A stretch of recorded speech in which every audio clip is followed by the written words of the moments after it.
आप लोग सीनियर्स हो, फाइनल सेम में हो। Okay, very good afternoon class. हम लोग लास्ट लेक्चर में ऑलरेडी बात कर चुके हैं एजुकेशनल इंस्टीट्यूशन के रजिस्ट्रेशन प्रोसेस की बात कर चुके हैं, किस तरीके से रजिस्ट्रेशन होता है एजुकेशनल इंस्टीट्यूशन का। हम लोगों ने बात करी कि कोऑपरेटिव सोसाइटी, सोल प्रोप्रिएटरशिप और अगर हम लोग बात करते हैं ट्रस्ट, चैरिटेबल ट्रस्ट बना के आप एजुकेशनल इंस्टीट्यूशन ओपन कर सकते हो।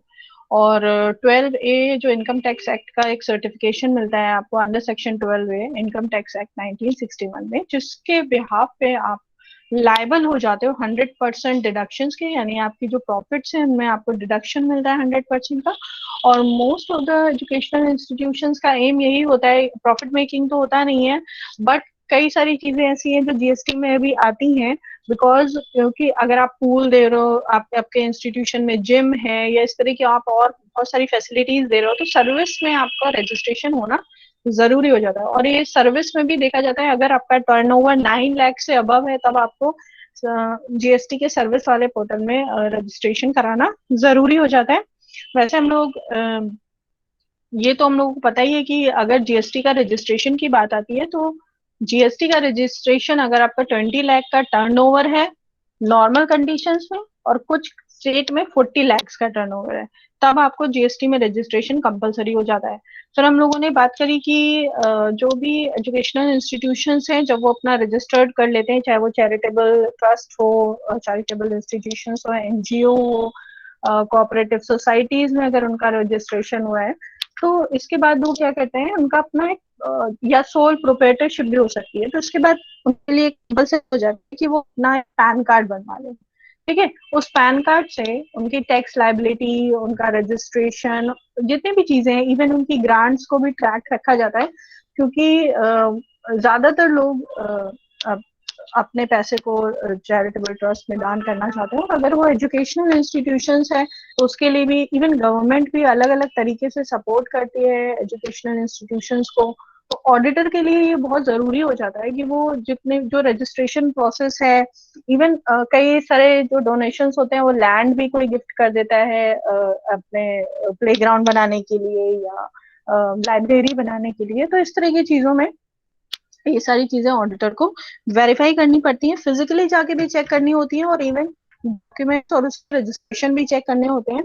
जो रजिस्ट्रार ऑफ कंपनीज ये सारा काम देखते हैं, जिसको हम लोग कंपनी सेक्रेटरीज उसके बिहाफ पे, जैसे दो चीजें होती है ना, एक चार्टर्ड अकाउंटेंट होते हैं जो अकाउंट्स चेक करते हैं, और जितना ये memorandum of association, articles of association या जितना रजिस्ट्रेशन वाला प्रोसेस होता है, कंपनी सेक्रेटरीज देखते हैं। तो बेसिकली ये दोनों ही चीज बहुत ही ज्यादा इम्पोर्टेंट है, और ऑडिटर के लिए वेरिफिकेशन के लिए भी जरूरी है, क्योंकि इनमें ही बहुत सारी चीजें हो जाती हैं जो कहा जाए हिडन रहती हैं, और जो ऑडिटर को ढूंढनी होती है कि भाई ऐसा तो कुछ नहीं है कि जो आप छुपा रहे हो, जहां से आप बेनिफिट्स गेन कर रहे हो, हाँ, या ग्रांट्स आपने किस तरह से यूटिलाइज करी हैं, अगर आपको ग्रांट्स मिल रही हैं, तो इस तरह की चीजें चेक करना जरूरी हो जाता है। ओके, और अभी हम एजुकेशनल इंस्टीट्यूशन में ये सारी बात हम लोगों ने ऑलरेडी डिस्कस कर ली। अब हम लोग बात करते हैं कि एक जो फुल प्रोसेस होता है ना स्टेप वाइज, कि ऑडिटर कैसे कैसे हम इसको चेकलिस्ट भी बोल सकते हैं कि ऑडिटर की चेकलिस्ट, ऑडिटर क्या करता है, चेकलिस्ट नहीं होती है जैसे आपके डूज होते हैं ना, कि आपको आज दिन भर में 4 काम आपने लिख दिया और उसका टिक करते जाते हैं ना, उसको बोलते हैं चेकलिस्ट। ठीक है, तो ऑडिटर भी इस तरह से अपनी एक चेकलिस्ट बना देता है, उसमें फर्स्ट सेकंड थर्ड वो प्रोसेस वाइज सारी चीजें होती हैं, और वो एक एक चीज को चेक करते जाते हैं, उनके नोट्स बनाते जाते हैं। ऑडिटर अपनी डेली वर्कबुक भी बनाते हैं इसी वजह से ताकि उनकी डिटेल में पूरी एंट्रीज हो सके, डॉक्यूमेंट्स वेरीफाई हुए हैं तो उनकी इंफॉर्मेशन भी होती जाए। तो अगर हम लोग बात कर रहे हैं process of educational institutions audit, तो फर्स्ट स्टेप की अगर हम लोग बात करें, तो सबसे पहले जो ट्रस्ट डीड है, रेगुलेशंस है, यानी जो आपका रजिस्ट्रेशन हुआ है वो किसमें हुआ है, कोऑपरेटिव सोसाइटीज में हुआ है, चैरिटेबल ट्रस्ट में हुआ है, सोल प्रोप्रिएटरशिप है, कंपनीज एक्ट के अंदर में हुआ है, आप एक कंपनी के पार्ट हो। ठीक है, जैसे बहुत सारी कंपनीज में सीएसआर के पार्ट में अपने स्कूल कॉलेजेस खोलते हैं। ठीक है, तो वहां पर भी देखा जाता है कि भाई आपने ये प्रॉफिट मेकिंग के लिए, अपना प्रॉफिट डाइवर्जन के लिए तो ओपन नहीं किया हुआ है, ठीक है। तो ये भी देखा जाता है। Second, examine the previous financial statement. अच्छा, ये होता क्या है, कंपैरिजन के लिए या ट्रेंड जानने के लिए ऑडिटर जो पास्ट फाइनेंशियल स्टेटमेंट्स होते हैं, जिसमें प्रॉफिट एंड लॉस अकाउंट और बैलेंस शीट पूरा स्टेटमेंट होता है, वो चेक करने से पता चल जाता है कि करंट में, जैसे लास्ट टाइम आपने देखा कि आपको गवर्नमेंट से ग्रांट मिली और आपको बाकी सारे डोनेशंस मिले, तो आपके डोनेशंस की टोटलिटी करंट में जब आप देख रहे हो तो आपने देखा कि आपके ग्रांट्स एकदम से बढ़ गए। तो ये एकदम से इंक्रीज कैसे हो गया, आपके ट्रेंड से अलग हटके कैसे चले गए। सर, नॉर्मल हम लोग इंक्रीज की बात करते हैं तो 10 से 20-30% तक हम इंक्रीज की बात करते हैं, अगर उससे ज्यादा हो जाता है तो वो डाउटफुल जोन हो जाता है। ओके, थर्ड होता है नोटिंग ऑफ प्रोविजंस एप्लीकेबल। जो भी प्रोविजंस हैं, जो भी लॉज हैं, अगर आप चैरिटेबल इंस्टीट्यूशंस हो तो जो लॉज आपको फॉलो करने पड़ रहे होंगे, अगर कंपनीज एक्ट में आपने रजिस्ट्रेशन कराया है तो आपको अलग रूल नॉर्म्स फॉलो करने पड़ रहे हो, ठीक है। नेक्स्ट है evaluation of internal control system. Internal control system हर ऑर्गेनाइजेशन को, जो जितनी भी बड़ी ऑर्गेनाइजेशन होती है उनके लिए जरूरी होता है, so that they can control their finances, their financial items and the other activities also. Okay, next है examine the minutes of the meeting and resolutions. आप अपने जब भी आप किसी डायरेक्टर को हटा रहे हो या आप अपने कोई भी इस तरह की बड़ी एक्टिविटी कर रहे हो या बड़ा डिसीजन ले रहे हो, तो आपने मिनट्स लिए, यानी जब भी आपकी मीटिंग्स हो रही है उनमें आपने मिनट्स ऑफ मीटिंग में प्रॉपर काम किया है कि नहीं किया है। कोई जब भी आप डायरेक्टर्स को हटा रहे हो तो सब जितने भी बोर्ड मेंबर्स हैं, या अगर सोसाइटी की बात हो रही हो तो जो भी आपके मेंबर्स हैं उनका सबका कंसर्न लिया है या नहीं लिया है, ठीक है। तो ये जरूरी हो जाता है। Then verification of students fee register. किसी भी इंस्टीट्यूशन का सबसे ज्यादा जो बेनिफिट होता है वो स्टूडेंट की फी से ही आता है, यानी जो स्टूडेंट्स फीस पेड करते हैं उसी से सबसे ज्यादा उनके पास इनकम आती है। तो ऑब्वियसली सबसे पहले हम लोग स्टूडेंट जो वेरिफिकेशन होता है वो स्टूडेंट फी रजिस्टर का वेरिफिकेशन होता है। Next, authorisation for fee concession. अगर आपने कोई फी कंसेशन दिए हुए हैं तो वो ऑथोराइज होने चाहिए, यानी बायस नहीं होना चाहिए। आपने किसी को भी बांट दिया, उसका कोई ना कोई एक जेस्चर होना चाहिए, यानी कोई स्टैंडर्ड होना चाहिए। नेक्स्ट है verification of cash book with respect of counter foils of receipts and payments. जो भी आपकी कैश बुक है उसमें जो रिसिप्ट्स आ रहे हैं, आपने जो पेमेंट्स किए हुए हैं, उन दोनों चीज को प्रॉपर वेरीफाई किया जाएगा with the invoices. Next, verify fee free studentship and concessions. जैसे बहुत जैसे होता है ना कि हम लोग क्रीमी लेयर को बोलते हैं कि या कई सारी छूट दी जाती है, एजुकेशन में फैसिलिटी दी जाती है अलग अलग कैटेगरी के बच्चों को, कि भाई आप पढ़ने में बहुत अच्छे हैं तो आपकी फीस माफ हो जाएगी, अगर आपके 95% से अबव मार्क्स है तो आपकी फुल फीस वेविंग हो जाएगी। अच्छा, ये जो फीस वेविंग देते हैं ना, जो फीस में छूट देते हैं, ये सिर्फ ट्यूशन फीस में ही छूट दी जाती है, ठीक है। इसके अलावा जो और चार्जेस होते हैं ना, जो लाइब्रेरी के अदर जो चार्जेस होंगे, हॉस्टल मेस, ये जरूर दिए जाते हैं, फैसिलिटीज हैं क्योंकि ये, और जो एजुकेशन फी होती है ना, जिसमें आपको ट्यूट किया जाता है, ट्यूशन दिया जा रहा होता है, फैसिलिटेट किया जा रहा होता है, उसमें कंसेशंस मिलते हैं। तो अगर ऐसे कोई कंसेशंस मिले हैं तो उसके क्या पैरामीटर्स थे, आपने किस बच्चे को कंसेशन दिया और क्यों दिया हुआ। ओके, नेक्स्ट है confirmation of fines for late payments और एब्सेंस। अगर आपने कोई फाइन्स इनकर्ड किए हैं, और इसमें भी कॉलेजेस बहुत ज्यादा करते हैं कि फाइन्स तो ले लेते हैं लेकिन बट उसे अपने अकाउंट बुक्स में मेंशन नहीं करते हैं। तो अगर कोई लेट पेमेंट्स है एब्सेंटिज्म के लिए, जैसे होता है ना 75% अटेंडेंस नहीं होती, तो बहुत सारे इंस्टीट्यूशन चार्ज करे हैं। तो ऐसे किसी भी सिनारियो में ऑडिटर जरूर वेरीफाई करता है और क्रॉस वेरीफाई भी करता है कि भाई ऐसा तो नहीं कि आप चार्ज कर रहे हो बट आप मेंशन नहीं कर रहे हो। हाँ, तो क्रॉस वेरिफिकेशन के किया जाता है। इन ये बहुत ही हार्ड केसेस में ही क्रॉस वेरिफिकेशन होता है कि अगर ये ऐसा माना जा रहा है कि भाई कहीं कुछ गलत हो रहा है। नेक्स्ट है check hostel dues recovery. Hostel के ड्यूज अगर हो गए हैं तो उनकी रिकवरी आपने करी है, नहीं करी है, या bad debts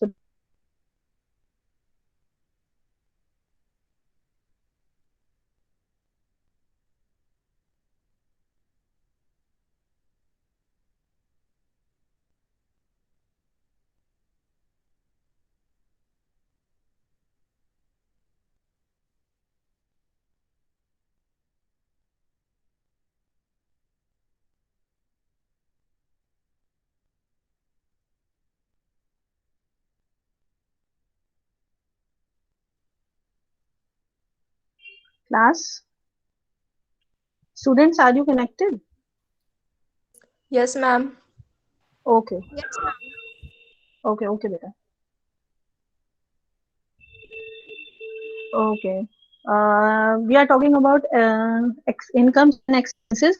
After incomes and expenses, next से examine the bank passbook of different nature. जो भी हमारे पास बैंक पासबुक्स हैं, जैसे स्टूडेंट्स की होते हैं ना, स्टूडेंट्स के स्कॉलरशिप्स के लिए अकाउंट ओपन होता है, फीस के लिए अकाउंट्स ओपन होते हैं, तो अलग अलग बैंक्स के अलग अलग डिफरेंट जो भी नेचर के हैं उनका एग्जामिनेशन करना. कॉलेज के जितने एम्प्लॉयज हैं, टीचर्स हैं, अदर स्टाफ्स हैं, नॉन टीचिंग स्टाफ्स हैं, ठीक है, उनकी बैंक के क्या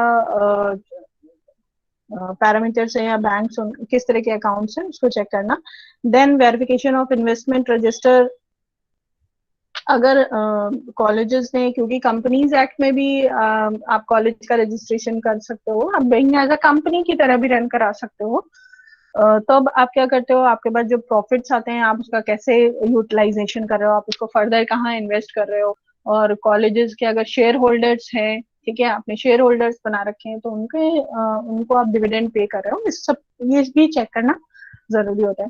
ठीक है, नेक्स्ट है verify grant from any local bodies और गवर्नमेंट और रेफरेंस टू मेमो और सैंक्शन लेटर.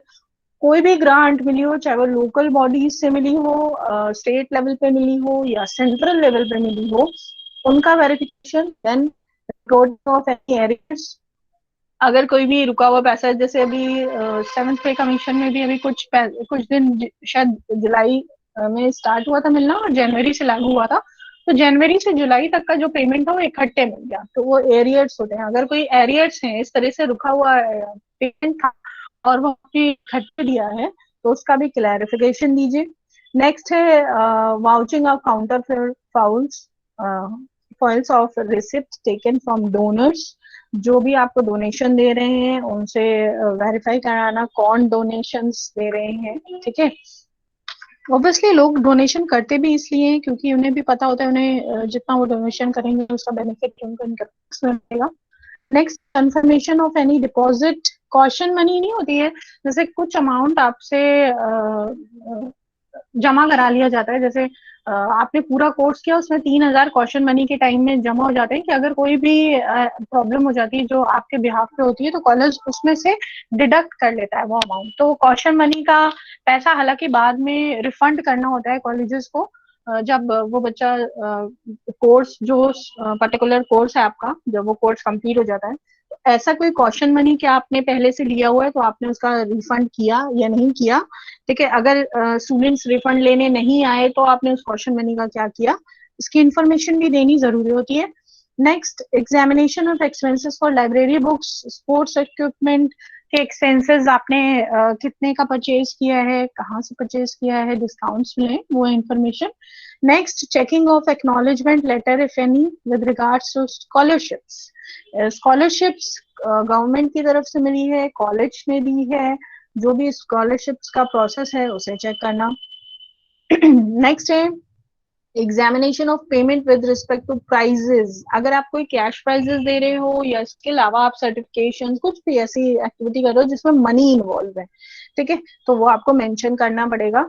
बेसिकली होता क्या ना, क्यों हम हर चीज को मॉनेटरी टर्म में लेते हैं, क्योंकि जज करना इजी हो जाता है और अकाउंट्स का ये एक ड्रॉबैक भी कह सकते हैं. हर चीज को हम लोग मॉनेटरी टर्म से कन्वर्ट करना ही होता है, तभी हम उसको स्कैन कर सकते हैं, चेक कर सकते हैं. ठीक है, नेक्स्ट है examine the salary register. Obviously salary, जितने भी एम्प्लॉयज हमारे यहाँ काम कर रहे हैं उनकी सैलरी का प्रोसेस क्या है, कैसे उनकी सैलरी बढ़ती है, सैलरी में आप क्या क्या और फैसिलिटीज उनको दे रहे हो, वो सारी चीजें. अब सैलरी की बात आ गई तो ऑब्वियसली प्रोविडेंट फंड की भी बात आएगी. भाई आपका प्रोविडेंट फंड आप कितने टीचर्स को दे रहे हो, सबको दे रहे हो, उसका रजिस्टर कहाँ है, अलग से क्या मेंटेन किया हुआ है. क्योंकि प्रोविडेंट फंड में क्या होता है, जितना एम्प्लॉय का कंट्रीब्यूशन होता है उतना ही जो एम्प्लॉयर होता है उसे भी कंट्रीब्यूट करना होता है, तो इसलिए आपको मेंटेन करने पड़ेंगे रजिस्टर्स. नेक्स्ट है checking annual report with accurate supporting documents. Annual आपके क्या खर्चे हैं, क्या एक्सपेंसेस है, क्या इनकम्स हैं, उसको वेरीफाई करने के लिए डॉक्यूमेंट्स, आपके एस्टेब्लिशमेंट में जो एक्सपेंसेस लगे जब भी क्या होता है, आपके स्टार्टिंग में आपने कोई बिजनेस स्टार्ट किया, आपने जैसे स्कूल्स ओपन किए, तो स्टार्टिंग में क्या होता है, ज्यादा खर्चा होता है, बिल्डिंग बताते हैं, इक्विपमेंट्स आते हैं। तो ये जो स्टार्टिंग में प्रिलिमिनरी एक्सपेंसेस होते हैं, इनको नेक्स्ट 5 इयर्स में हम अपने प्रॉफिट में से डिडक्ट कर सकते हैं। तो यहाँ पर वही है कि कोई ऐसे एस्टेब्लिशमेंट मेंटेनेंस एक्सपेंसेस हैं, तो आपने उसको किस तरीके से सेटल अप किया हुआ है, ठीक है। फिर इलेक्ट्रिसिटी बिल, वाटर बिल, आपने उसके पेमेंट्स कैसे किए हैं और कैसे आ रहे हैं, उनके चार्जेस फ्लक्चुएट तो नहीं कर रहे हैं। देन हॉस्टल मेंटेनेंस, हॉस्टल से रिलेटेड एक्सपेंसेस। देन उसके बाद कोई और गवर्नमेंट की स्कीम है, गवर्नमेंट की तरफ से अलग अलग फैसिलिटीज प्रोवाइड कराई जाती हैं, तो गवर्नमेंट ने दिया है कि आपने अपने यहाँ वो एप्लीकेबल किया, अपने बच्चों को प्रोवाइड कराया। Then verification of fix assets register, fix assets obviously land, building, जो भी इक्विपमेंट्स हैं जो फिक्स्ड हैं, उनका रजिस्टर आपने मेंटेन किया। देन उसके बाद ओनरशिप एंड एग्जिस्टेंस, और जो ये फिक्स एसेट्स हैं जैसे बसेस होती हैं, ये सब चीजें आपने एक्वायर कर रखी हैं, तो इसकी ओनरशिप किसकी है, ठीक है, स्कूल की है या आपने रेंट पे लिया हुआ है। नेक्स्ट है कंफर्मेशन ऑफ स्टेचुरी कंप्लाइंस। जैसे हम लोग बार बार बात करते हैं ना, हर एक ऑर्गेनाइजेशन की एक कंपलसरी स्टेचुरी ऑडिट रिपोर्ट जरूर होती है। और सिमिलरली इनकम टैक्स के तरफ से जब रिपोर्ट बनती है तो उसको बोलते हैं टैक्स ऑडिट रिपोर्ट। तो इस तरह की जितनी भी रिपोर्ट्स है ना, वो जरूरी होती हैं, कंपलसरी हैं, मैंडेटरी हैं, तो वो आपने बनाई है या नहीं बनाई है, ठीक है। डिले हुई है तो क्यों नहीं क्यों हुई है, तो इनके रीजंस आपको बताने पड़ेंगे। नेक्स्ट है फिर, और अगर आपको ग्रांट के अलावा भी अगर आपको और कोई फंड्स रिसीव हो रहे हैं तो आप उनका सेपरेट रजिस्टर मेंटेन करिए। एंड एट लास्ट हम क्या करते हैं कि दोबारा से रीचेक करते हैं सारी चीजों को, और उससे पहले हमारे पेबल्स और डिडक्शंस, जो भी हमें छूट है, डिडक्शंस मिल रहे हैं, जैसे हमें प्रॉफिट का 100% डिडक्शन मिल रहा है क्योंकि हमारे पास 12 का सर्टिफिकेशन इनकम टैक्स की तरफ से, ठीक है, तो 100% डिडक्शन मिल जाएगा हमें प्रॉफिट से, ठीक।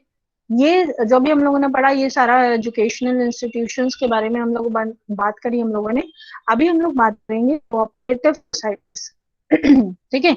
कोऑपरेटिव सोसाइटी का रजिस्ट्रेशन हम लोग ऑलरेडी बात कर चुके हैं कि उसका रजिस्ट्रेशन का प्रोसेस क्या है, जो हम लोगों ने अभी एजुकेशनल इंस्टीट्यूशन में बात करी थी ना। तो कोऑपरेटिव सोसाइटीज क्या होती हैं, स्कूल कॉलेजेस भी चला सकती हैं, जो कहा जाए सीनियर सिटीजन्स के लिए जो ओल्ड एज होम होते हैं वो भी चला सकते हैं। कई बार कोऑपरेटिव सोसाइटीज जो रेजिडेंशियल लोग रह रहे होते हैं उनकी भी कोऑपरेटिव सोसाइटी बन जाती है। तो अलग अलग आपका कोई भी एक सिमिलर पर्पस हो जिसके लिए कोऑपरेटिव सोसाइटी में आप रजिस्ट्रेशन करा सकते हैं, ठीक है। बट आपकी सोसाइटी कोऑपरेटिव सोसाइटी तभी कहलाएगी जब आप उसका रजिस्ट्रेशन कोऑपरेटिव सोसाइटीज एक्ट 1912 में कराएंगे। ये पुराना वाला 1860 था, नया वाला 1912 है, ठीक है।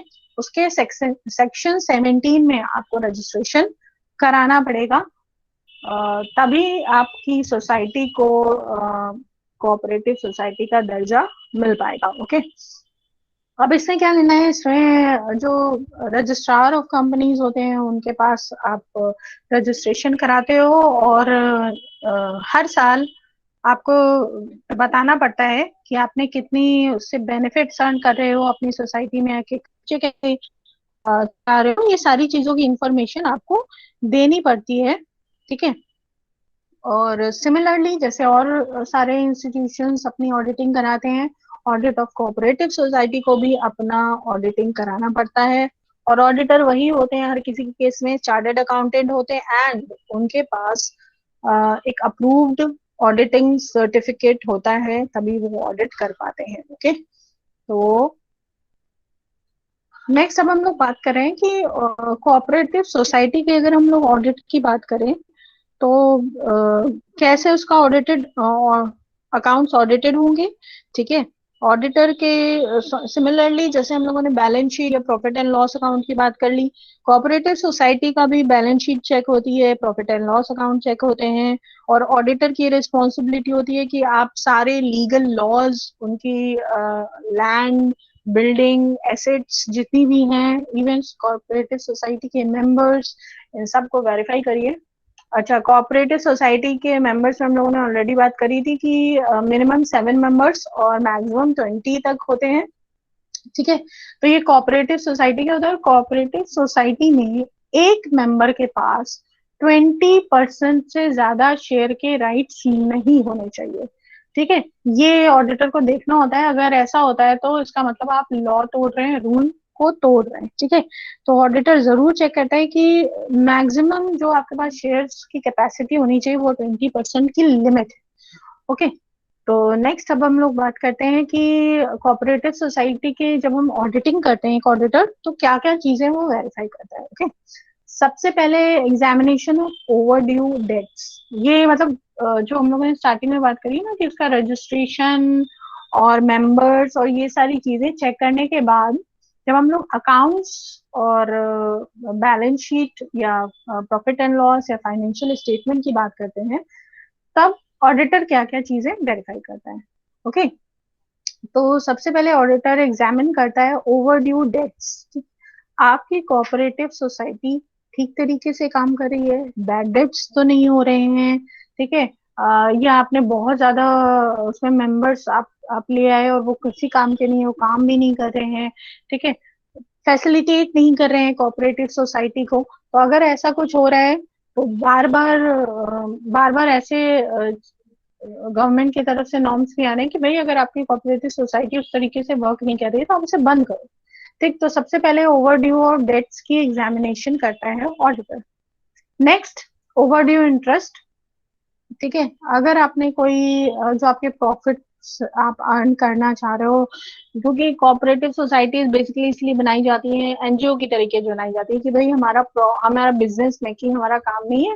हम तो बस ये चाह रहे हैं कि जो कोऑपरेशन से जो जहाँ पे सोशल इवेंट्स हैं या सोशल एक्टिविटी हो रही है ये अच्छे से परफॉर्म हो सके। ठीक है, तो अगर कोई ऐसी चीज है आपके ऊपर बर्डन्स बढ़ते जा रहे हैं, क्योंकि कई बार क्या करते हैं लोग, अपना आपको एक कंपनी से प्रॉफिट हो रही है, आपने दूसरा एक कोऑपरेटिव सोसाइटी बनाई और उसमें अपना पैसा दिखा दिया कि हमने यहाँ इन्वेस्ट किया, फिर आपने दिखा दिया कि इन्वेस्ट तो किया पर हमें लॉस हो गया। कहीं ना कहीं क्या लोग क्या करते हैं, जो बड़े बिजनेसमैन होते हैं और उस तरह के गेम्स खेलते हैं जिसकी वजह से आपका प्रॉफिट भी डिस्पर्स आपने दिखा दिया ऑन पेपर और फिर आपने दिखाया कि भाई काम भी नहीं हुआ तो कोऑपरेटिव सोसाइटी फिर बंद करते हैं। ऐसा नहीं कि आपने सिर्फ बेनिफिट्स अर्न करने के लिए, हाँ, अपने इस तरह के जो इलीगल इंटरेस्ट हैं उसको सेटिस्फाई करने के लिए आप कोऑपरेटिव सोसाइटी रन करा रहे हो, इसलिए जरूरी होता है। थर्ड है सर्टिफिकेशन ऑफ बैड डेट्स। अब बार बार अगर आपके बैड डेट्स हो रहे हैं आप उनको राइट ऑफ कर रहे हो, ठीक है, अपने प्रॉफिट से, तो ऑब्वियसली जो ऑडिटर होता है वो जरूर चेक करता है कि भाई ये क्यों हो रहा है, बार बार बैड डेट्स क्यों हो रहे हैं, आपकी चीजें क्यों प्रॉपरली काम नहीं कर पा रही। ओके, नेक्स्ट है valuation of assets and liabilities. किसी भी कोऑपरेटिव सोसाइटी की एसेट्स को लाइबिलिटीज को वेरीफाई करना ये भी ऑडिटर का काम होता है कि भाई आपको बैड डेट्स हो रहे हैं, ये सब चीजें हो रही हैं, ओवरड्यूज हो रहे हैं, आपके एसेट्स के वैल्यूएशन बढ़ रही है या नहीं।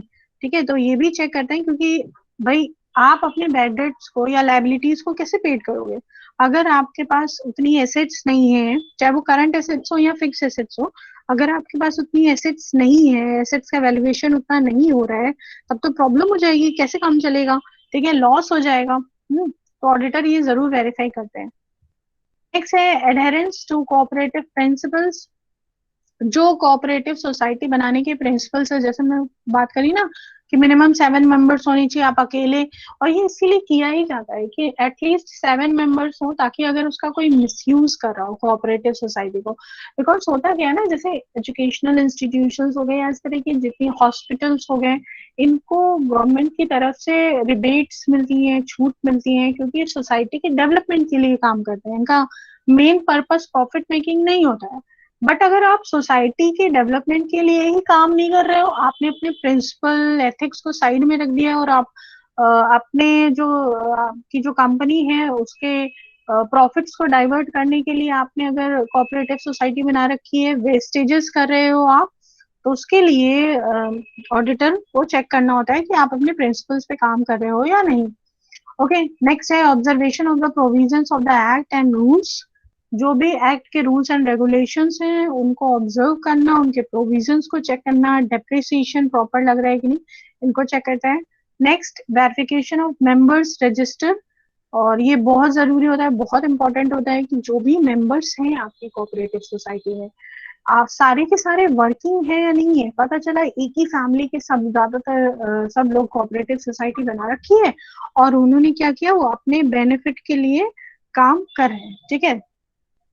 अब उनका बेनिफिट कैसे, उन्होंने शेयर्स की हाईएस्ट लिमिट थी 20%, तो उन्होंने सोचा भाई हमारी फैमिली में ज्यादातर शेयर्स रहे ताकि हम अपना जो दूसरी कंपनी से हमें प्रॉफिट अर्न हो रहा है उसको यूटिलाइज कर सकें, ठीक है। तो वो क्या कर रहे हैं, इन्वेस्ट कर रहे हैं उस तरीके से उसको, एक तरीके से अपना उन्होंने प्रॉफिट को कहते हैं डाइवर्सली उनका डाइवर्स कर दिया, ताकि लोगों को ये लगे कि भाई हमने कोऑपरेटिव सोसाइटी में इन्वेस्ट किया है। और बाद में हम देख रहे हैं कि कोऑपरेटिव सोसाइटी में तो ज्यादातर इन्हीं के फैमिली के मेंबर्स हैं, ठीक है, तो सारा पैसा तो इन्हीं के पास है। ओके, नेक्स्ट है special report to the registrar. Auditor अपनी रिपोर्ट जो रजिस्ट्रार ऑफ कंपनीज होते हैं उन्हें सेंड करते हैं, अगर कोई लीगल एक्शन बन रहा हो उसकी इंफॉर्मेशन देने के लिए। नेक्स्ट है audit classification of the society. Societies के अलग अलग पर्पसेस होते हैं, जैसे स्कूल्स खोलना, ओल्ड एज होम खोलना, या ऑर्फनेज खोलना, ठीक है। या जो आप देखते हो ना कि या हम क्या करते हैं कि जो हमारे आसपास के एरिया के जो बच्चे हैं, जो अंडर प्रिविलेज्ड बच्चे हैं, हम उनको हेल्प करते हैं, उनको सपोर्ट करते हैं, ठीक है, ऐसी कोई एक्टिविटी कर रहे हैं। तो ये सारी चीजें ऑडिटर चेक करता है, क्लासिफाई करता है कि आपकी जो कोऑपरेटिव सोसाइटी है वो क्या काम कर रही है। ओके, नेक्स्ट है discussion of draft audit report with managing committee. जो भी ऑडिट, जो भी कोऑपरेटिव सोसाइटी है उसकी जो मैनेजिंग कमेटी है वो उससे बात करी जाती है, उनसे पूछा जाता है, एक इंफॉर्मेशन ली जाती है। क्योंकि कई बार क्या होता है, मैनेजिंग कमेटी सपोर्ट नहीं करती या रिपोर्ट्स पूरी डिस्क्लोजर नहीं देती है, तो ऐसा कुछ हो रहा है तो वो भी ऑडिटर वेरीफाई करता है इन सारी चीजों को। ओके, तो ये प्रोसेस हो गया हमारा audit of cooperative society. And ये लास्ट टॉपिक है हमारा सोशल ऑडिट। अभी अगर हम लोग करंट टाइम में बात करें ना, तो सोशल ऑडिट कहा जाए कि बहुत ही, अभी इवन 2017 में मेघालय ने सोशल ऑडिट के लिए सोशल लॉ भी कुछ इंट्रोड्यूस कराया है। और ये बहुत ही इंपॉर्टेंट चीज है, बिकॉज अभी क्या हो रहा है, अगर हम लोग बात करें, हमने कुछ डिटेल्स लिखे हुए हैं। ऑडिटिंग का प्रोसेस तो बहुत हद तक आपको क्लियर ही हो गया होगा कि भाई हम लोग ये समझ लेते हैं कि भाई सोशल ऑडिट होता क्या है। सोशल से वर्ड से समझ में आ रहा है सोसाइटल डेवलपमेंट के लिए अगर काम कर रहे हैं, जैसे कंपनीज होती है, बहुत सी कंपनीज, बड़ी कंपनीज है, उनके ऊपर एक लीगल इशू काम करता है। वो ये कि अगर आपका टर्नओवर बहुत ज्यादा है तो आपको अपने प्रॉफिट्स के 2% CSR यानी कॉर्पोरेट सोशल रिस्पॉन्सिबिलिटी में खर्च करना पड़ेगा, और ये कंपलसरी होता है। अगर आप ऐसा नहीं करते हो और ऑडिटर की रिपोर्ट में ये साबित हो जाता है कि आपने ऐसा नहीं किया है, तो आपके ऊपर पेनल्टी बनती है और आपको डबल भी खर्च करना पड़ सकता है। तो कहीं ना कहीं ये होता है ना कि आप सोसाइटी से आप बिजनेस कर रहे हो, आपने पब्लिक से बहुत सारा जब बेनिफिट्स लिया है, अपने सोसाइटी से बहुत ज्यादा बेनिफिट्स लिया है और आपने इतना अर्न कर लिया है, तो हमारी या कंपनी के लिए रिस्पॉन्सिबिलिटी बनती है कि आपको सोसाइटी को वापस करना, ठीक है। तो इसीलिए सोशल ऑडिट्स कराए जाते हैं। जैसे for example in India social audits were begin by Tata iron and steel company in 1979. Later, such auditing mechanism gained significance after the 73rd Amendment of the Constitution, which attempted to empower Panchayati Raj institution and Gram Sabhas by arming them with such audits. This has worked wonderfully and made a landmark impact in some states. ठीक है, कई सारे states में जो under privileged people थे, या जिनके पास education नहीं पहुंच पा रही थी, जिनके पास इलेक्ट्रिसिटी नहीं पहुंच पा रही थी, रोड्स नहीं थी, अभी तो ऑनलाइन काम हो रहा है, तो जिसके पास ये वाला कहा जाए हम लोग इंटरनेट फैसिलिटी नहीं पहुंच पा रही है, जिसके पास टेलीकॉम फैसिलिटी नहीं पहुंच पा रही है। तो ऐसे जो अंडर प्रिविलेज्ड लोग थे, एक स्टेट उसके लिए क्या काम करता है, क्योंकि स्टेट की, सेंट्रल की रिस्पॉन्सिबिलिटी होती है ना कि आप जो रूरल एरियाज में लोग रह रहे हैं, आप वहां तक भी अपनी इंफॉर्मेशन पहुंचाइए, अवेयरनेस पहुंचाइए, उनको जो मेडिकल हेल्प चाहिए वो प्रोवाइड कराइए, हाँ, उनका लिविंग स्टैंडर्ड बढ़ाइए। तो ये सारी रिस्पॉन्सिबिलिटी होती है। तो बेसिकली अगर हम सोशल ऑडिट की बात करें, तो अगर प्राइवेट कंपनीज की बात कर रहे हैं तो उनके लिए आता है corporate social responsibility. And if we talk about the government companies, तो हर एक गवर्नमेंट कंपनी का ये प्राइम, अभी करंट टाइम में ये प्राइम फंक्शन है कि आप सोसाइटी का डेवलपमेंट करोगे ही, ठीक है। तो यहाँ पर फिर नेक्स्ट अगर हम लोग बात करें, तो as per the United Nations Human Development Report 2019, Norway, Switzerland and Ireland ranked as the top 3 developed nations in the world.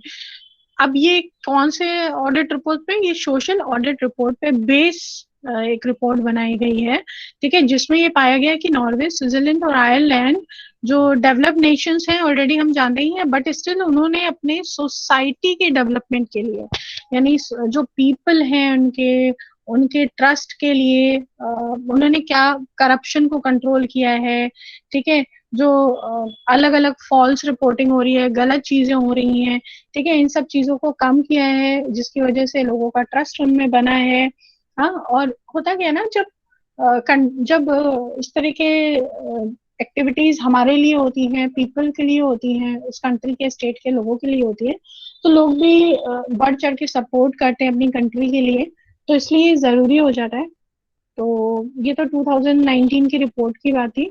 Next अगर हम लोग बात करें सोशल ऑडिट की, तो सोशल ऑडिट को अगर हम लोग कैटेगराइज करें, तो फर्स्ट हम लोग बात कर रहे थे जैसे ना कॉर्पोरेट सोशल रिस्पॉन्सिबिलिटी, और इवन सीएसआर तो अब एक सब्जेक्ट, एक टॉपिक, और जैसे कुछ सालों से कस्टमर रिलेशनशिप मैनेजर्स बन रहे हैं, ठीक है, क्यों बन रही है, क्यों इस तरह की पोस्ट जनरेट करी जा रही है, सो दैट कि वो जो एक रिलेशन, जो रेपो बनता है ना कस्टमर्स के साथ में, वो अच्छा बनता है, ठीक है, और जो आपकी सोशल रिस्पॉन्सिबिलिटी है आप वो अचीव कर पा रहे हो या नहीं, आप वहां तक पहुंच पा रहे हो या नहीं, ये जरूरी हो जाता है। ओके, देन सोशल ऑडिट का पार्ट है हेल्थ एंड सेफ्टी कंप्लायंसेस। जो भी स्टेट में जितने भी लोग रह रहे हैं, उन सबकी रिस्पॉन्सिबिलिटी हमारी गवर्नमेंट के हाथ में होती है, उनकी हेल्थ, उनकी सेफ्टी, क्योंकि जो लोग टैक्स दे पाते हैं, जो टैक्स दे पा रहे हैं, इनकम पे टैक्स दे रहे हैं, वो तो हमें डायरेक्टली दिखता है ना कि हम इतना टैक्स दे रहे हैं, हम उतना टैक्स दे रहे हैं। लेकिन अगर आप इंडिविजुअली देखो, तो हर एक, इवन छोटे से छोटा बच्चा भी आपको टैक्स में सपोर्ट कर रहा है। कैसे? आप अगर छोटे बच्चे का भी कोई प्रोडक्ट आ रहा है, जितने भी प्रोडक्ट्स आते हैं, बच्चों के भी प्रोडक्ट्स आ रहे हैं, उन सब में आप इनडायरेक्ट टैक्सेस तो दे रहे हो ना, तो हम सब कंट्रीब्यूट कर रहे हैं।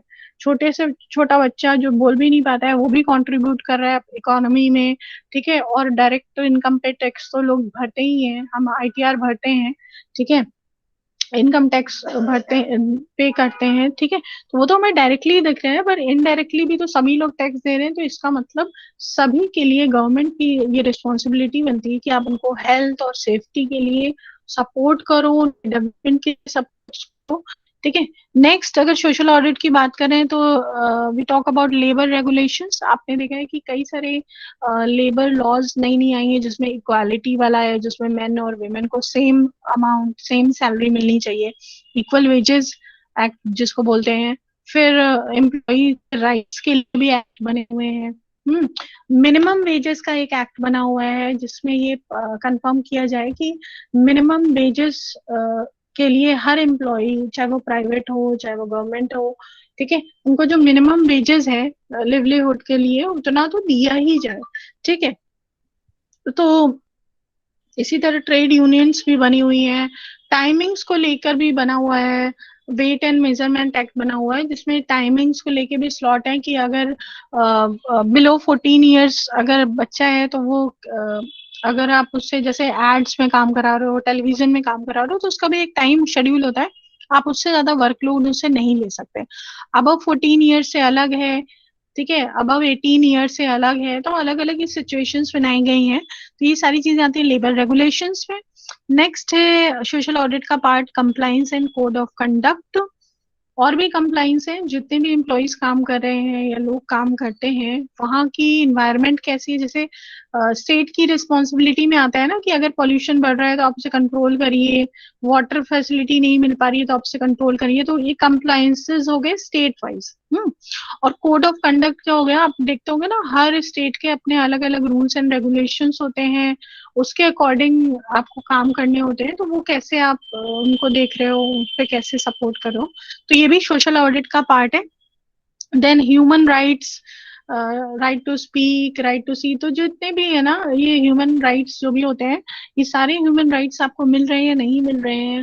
अगर नहीं मिल रहे हैं तो आप उसके लिए कहते हैं नहीं, अपील्स कर सकते हो। तो आपके ह्यूमन राइट्स का से आप अवेयर कराना आपके राइट से, और अवेयरनेस के साथ साथ आपको हेल्प कराना कि आप अपने राइट्स को फुलफिल कर सको। ओके, तो ये तो हो गया हमारा सोशल ऑडिट का ये भी पार्ट है, जिसमें हम लोग बात करें ह्यूमन राइट्स। देन आता है एथिकल ट्रेडिंग। जितने भी बिजनेसेस हो रहे हैं, चाहे वो गवर्नमेंट कंपनीज रन करा रही हो या वो प्राइवेट कंपनीज रन करा रही हो, उन सब का एम होना चाहिए, एथिकल एम होना चाहिए। जो भी प्रोडक्ट्स बन रहे हो हार्मफुल नहीं हो। ठीक है, हालांकि इसमें कुछ एक्सेप्शंस भी हैं, जैसे लिकर इंडस्ट्रीज हो गई, और भी बहुत सारी ऐसी इंडस्ट्रीज हो गई जिनके प्रोडक्ट्स बहुत हार्मफुल होते हैं। तो आप इसीलिए गवर्नमेंट की तरफ से एक मैंडेटरी कॉशनरी वो आता है ना रिपोर्ट की, आप बताइए लोगों को कि अवेयर कर दीजिए कि भाई इससे ये हार्म है आपको, उसके बाद भी वो इंटरेस्टेड है तो वो लेंगे। ठीक, तो एथिकल ट्रेडिंग होनी चाहिए, नॉर्म्स फॉलो होनी चाहिए, रूल्स फॉलो होने चाहिए, मोनोपोली वाली सिचुएशन नहीं बननी चाहिए, परफेक्ट मार्केट होनी चाहिए, कंपटीशन होना चाहिए मार्केट में, क्योंकि मार्केट में अगर कंपटीशन रहता है तो प्रोडक्ट चीपर रेट पे मिलते हैं। ओके, तो this is all about social audit. और अगर हम लोग सोशल ऑडिट के स्टेप्स की बात करें तो ये पार्ट्स हैं। ये सोशल ऑडिट के पार्ट्स हैं, ये हम लोग टाइप्स भी बोल सकते हैं, ये अलग अलग कैटेगरी की सोशल ऑडिट हो सकती है इस तरीके। ओके, और बाकी अगर स्टेप्स की बात करें तो स्टेप्स तो वही कॉमन है। तो यहाँ पर हमारा ये 4th यूनिट क्लास कंप्लीट हो रहा है, और अब हम लोग नेक्स्ट जब लेक्चर होगा हमारा तो हम लोग 5th यूनिट स्टार्ट करेंगे। एंड आई होप कि आप सबने अपनी अटेंडेंस मेंशन कर दी होगी।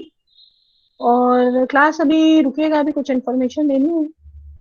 विवेक, तान्या, कामरान, सोनाली, उत्कर्ष गुप्ता सेकंड, आकृति, students just do mention your attendance in the chat box. Okay, Vivek, Tanya, Kamran, Sonali, Utkarsh second, आकृति, सृष्टि, स्वीटी, सश्विता, सलोनी, शिवानी, श्रुति, रहबा, नम्रता, तुलिका, मीशु, साक्षी, शिफाली, युवराज, प्रीति, अभय, अभय शुक्ला सेकंड, ऋतु, पूजा, मेघना, आशु, देवांश, दीपाली, मुस्कान, आज्ञा, साधना, प्रगति। ओके, ओके, वी हैव प्रखर, निखिल, अनमोल, वैष्णवी, प्रिया also. Okay, okay class.